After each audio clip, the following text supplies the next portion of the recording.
ಬಂಧುಗಳಿಗೆ ನಮಸ್ಕಾರ. ಸರ್ವಾಂನ ನಮಸ್ಕಾರ. ಇವತ್ತು ಕಾಂಗ್ರೆಸ್ ಪಕ್ಷ ವತಿಯಿಂದ ನಾವು ಸರ್ಕಾರ ವಿರೋಧ, ಕೇಂದ್ರ ಸರ್ಕಾರ ವಿರೋಧ ಏನು ಬೆಲೆ ಏರಿಕೆ ಆಗಿದೆ ಆ ಸಂದರ್ಭ ಇಟ್ಕೊಂಡು ಮತ್ತೆ ಸಂವಿಧಾನ ಬಚಾವ್ ರ್ಯಾಲಿ ಅಂತ ಈ ರ್ಯಾಲಿಗೆ ನಮ್ಮ ನಾಯಕರು, ನಮ್ಮ ರಾಜ್ಯದ ಮುಖ್ಯಮಂತ್ರಿಗಳು ಶ್ರೀ ಸಿದ್ದರಾಮಯ್ಯ ಅವರು ಬರ್ತಾರೆ. ಅವ್ರ ಜೊತೆ DCM ಶ್ರೀ DK ಶಿವಕುಮಾರ್ ಅವರು ಕೂಡ ಬರ್ತಾರೆ. ಇಬ್ಬರು ನೇತೃತ್ವದಲ್ಲಿ ಮುಖ್ಯವಾಗಿ ನಮ್ಮ ಉಸ್ತುವಾರಿ ಸಚಿವರು, ಬೆಳಗಾಂ ಜಿಲ್ಲೆ ಜನನಾಯಕರು ಶ್ರೀ ಸತೀಶ್ ಅಣ್ಣ ಜಾರಕಿಹೊಳಿ ಅವರದ್ದು ನೇತೃತ್ವದಲ್ಲಿ ಈ ಸಭೆ ನಡೀತಾ ಇದೆ. ಈ ಸಭೆಗೆ ಉಪಸ್ಥಿತಿ ಇರ್ತಕ್ಕಂಥ KH ಮುನಿಯಪ್ಪ ಸಾಹೇಬ್ರೆ, ವೇದಿಕೆ ಮೇಲೆ ಇರ್ತಕ್ಕಂಥ ಸಲೀಂ ಅಹಮದ್ ಸಾಹೇಬ್ರೆ, ತಿಮ್ಮಾಪುರ್ ಸಾಹೇಬ್ರೆ, ವರ್ಕಿಂಗ್ ಪ್ರೆಸಿಡೆಂಟ್ ಇರ್ತಕ್ಕಂಥ ಶ್ರೀ GC ಚಂದ್ರಶೇಖರ್ ಅವರೇ, ವೇದಿಕೆ ಮೇಲೆ ಇರ್ತಕ್ಕಂಥ ಮಾಜಿ ಯೂತ್ ಕಾಂಗ್ರೆಸ್ ಪ್ರೆಸಿಡೆಂಟ್ ಶ್ರೀನಿವಾಸ್ ಅವರೇ, ಪ್ರಚಾರ ಸಮಿತಿ ಅಧ್ಯಕ್ಷರು ವಿನಯ್ ಕುಮಾರ್ ಸೋರ್ಕೆ ಅವರೇ, ಮತ್ತೆ ವೇದಿಕೆ ಮೇಲೆ ಇರ್ತಕ್ಕಂಥ ಎಲ್ಲ ಬೆಳಗಾಂ ಜಿಲ್ಲೆಯ ನಾಯಕರೇ, ಸದಸ್ಯರೇ, ಮುಖ್ಯವಾಗಿ ವೇದಿಕೆ ಮುಂಭಾಗ ಇರ್ತಕ್ಕಂಥ ನಮ್ಮ ಅಕ್ಕ ತಂಗಿಯರೇ, ಅಣ್ಣ ತಮ್ಮಂದರಿಗೆ ವಂದಿಸುತ್ತಾ ಎರಡು ಮಾತು ಹೇಳಲಿಕ್ಕೆ ಬಯಸ್ತೀನಿ. ಎಲ್ಲರೂ ಕನ್ನಡದಲ್ಲಿ ಮಾತಾಡ್ತಾ ಇದ್ದಾರೆ. ನನಗೆ ವೈಯಕ್ತಿಕವಾಗಿ ಹೇಳಿದ್ದಾರೆ, ಸ್ವಲ್ಪ ಮರಾಠಿಯಲ್ಲಿ ಹೇಳಿ ಗೊತ್ತಾಗುತ್ತೆ ಜನರಿಗೆ ಅಂತ. ಸೊ ಕೆಲವರು ನಿಮಿಷ ನಾನು मराठीಯಲ್ಲಿ ಕೂಡ ಹೇಳಲಿಕ್ಕೆ ಬಯಸ್ತೀನಿ.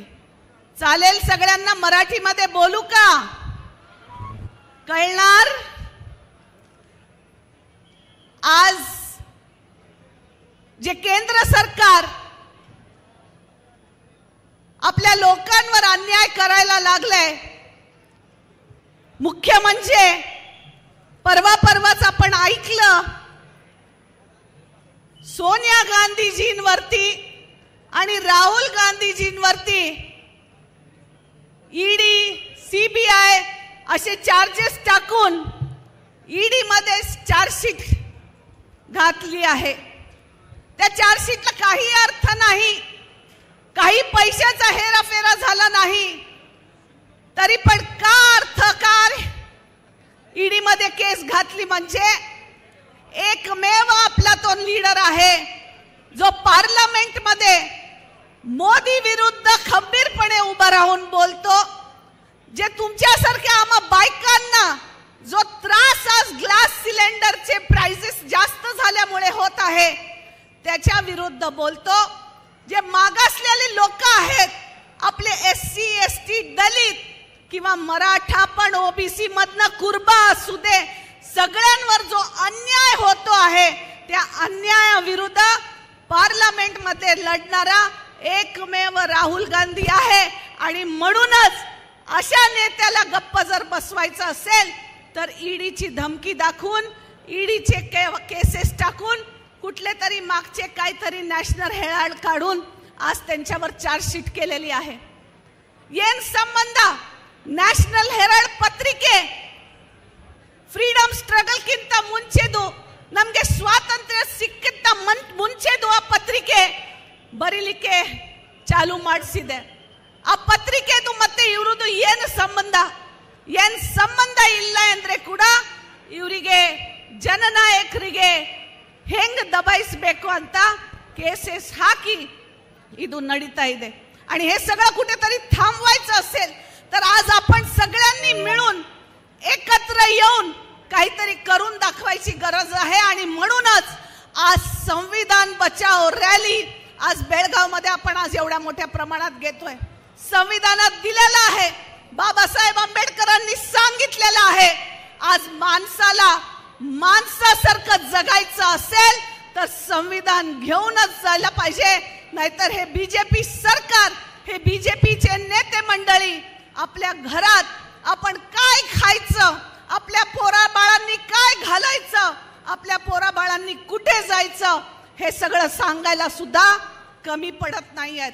आणि आज म्हणूनच तुम्ही बघितलं असेल, कर्नाटकामध्ये सिद्धरामय्याचं सरकार आल्यापासून या महिला आज इथे ज्या बहुसंख्येने आलेल्या आहेत, तुमच्या समोर आज इथे फूड मिनिस्टर बसलेले आहेत के मुनियप्पा म्हणून. 10 किलो तांदूळ मिळतं की नाही तुम्हाला? मिळतं की नाही? हात वर करून सांगा. 10च्या 15 किलो झालेत की नाही? आता 15 किलो मिळतंय. कोणामुळे मिळतंय? काँग्रेस पक्षामुळे, सिद्धरामय्यामुळे, DK शिवकुमारमुळे आणि त्याचे मिनिस्टर हे के मुनियप्पा इथे बसलेले आहेत. तुम्ही विसरून चालणार नाहीये. अशा योजना जेव्हा सरकारने राजकारण तांदळामध्ये पण केलं, ह्यांनीच ठरवलं होतं की 5 किलो तांदूळ देणार आणि 5 किलो तांदळाचे पैसे तुम्हा सगळ्यांना मिळणार म्हणून ते संपवलं.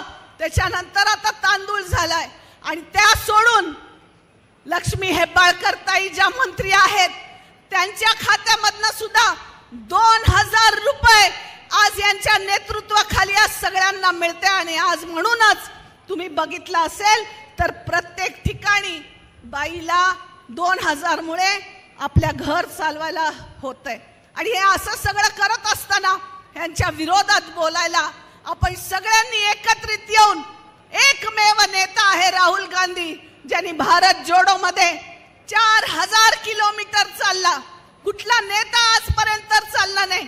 ಯಾವ ನೇತಾ ಅಷ್ಟು ನಡ್ಕೊಂಡಿಲ್ಲ. ಕನ್ಯಾಕುಮಾರಿಯಿಂದ ಕಾಶ್ಮೀರವರೆಗೂ, ಮಣಿಪುರದಿಂದ ಮುಂಬೈವರೆಗೂ ಯಾರು ನಡೆದಿದ್ದಾರೆ ಅಂತ ಬರೀ ರಾಹುಲ್ ಗಾಂಧಿ ಅಂತ ನೀವು ಜ್ಞಾಪಕ ಇಟ್ಕೊಳ್ಬೇಕು. ಅಖಂಡ ಭಾರತ ಆಗಬೇಕು. ಜನರಿಗೆ ಏನು ಕಷ್ಟ ಇದೆ ಆ ಕಷ್ಟ ನೋಡಬೇಕು, ತಿಳ್ಕೋಬೇಕು. ಆ ಸಂದರ್ಭದಲ್ಲಿ इसीलिए वो मेरा भाई, वो मेरा नेता पूरा भारत देश चल के आप सबके लिए काम कर रहा है. हमारा एक ही काम है, उस नेता के साथ त्यांच्या बरोबरीने राहायचं आणि त्यांचे हात घट्ट करायला पाहिजे. आणि हे सगळं करत असताना तुम्हाला करायचं काय आहे? फक्त साथ द्यायची आणि विश्वास ठेवायचा आहे. आज बीजेपीचे नेते मंडळी बरीच जण सांगतात, जेव्हा पहलगामचा 2-4 दिवसांपूर्वीच पहलगाम मध्ये आपलेच भाऊ बहिणी शहीद झाले. त्या शहीद झालेल्या भाऊ बहिणींना भेटण्यासाठी आमचा नेता US ला होता.